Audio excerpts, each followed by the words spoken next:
I want to talk a bit today about anxiety and how that affects our performance. Okay?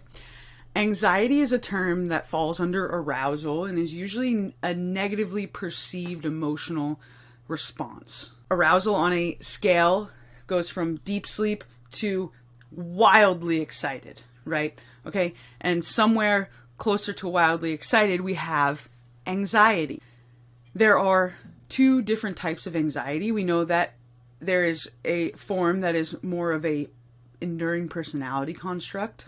And we know that there is more of a short-term, changeable mood state type of anxiety. State anxiety, which is that more short-term, in-the-moment, acute anxiety that occurs as feeling nervous. You might feel your heart rate rise. You might feel sweaty palms, right? There's a whole various lists of responses, and we all respond in different ways. The second type of anxiety we have is trait anxiety, and this is more of that enduring personality construct, and that is where people just perceive environments more often as threatening, right? They are just on a higher alert than other people.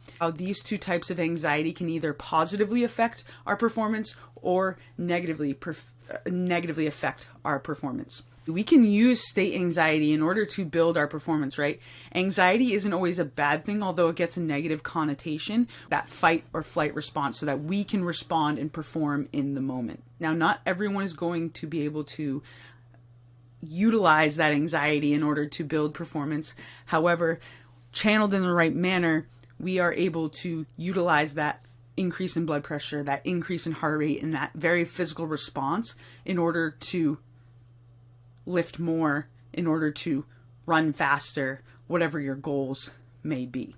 For those of us who experience high state anxiety, we might want to take it a little lower in the moments where if we get too anxious, if we get too excited, we start to overcommit. If we realize that state anxiety is forcing us to do worse, we might want to readdress how we use that, okay? If you have state anxiety and you have the tools like self-talk to be able to turn it around and use it for good, then you're probably in a good place.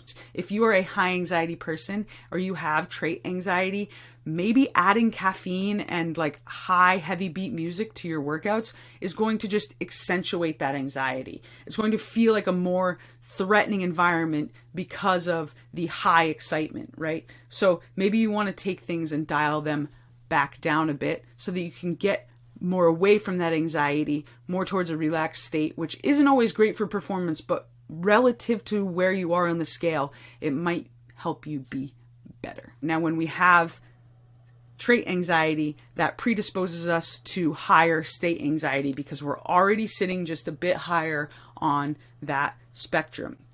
Now, what does this mean for performance? Not everyone performs better with state anxiety. Sometimes people can perform worse. Sometimes it's just indifferent, right? So what we need to do is we need to be aware of how the environment, the context of our environment affects our ability to control that anxiety. Do we have the tools of positive self-talk? Do we have the tools of believing in ourselves and not just saying it, but actually believing it?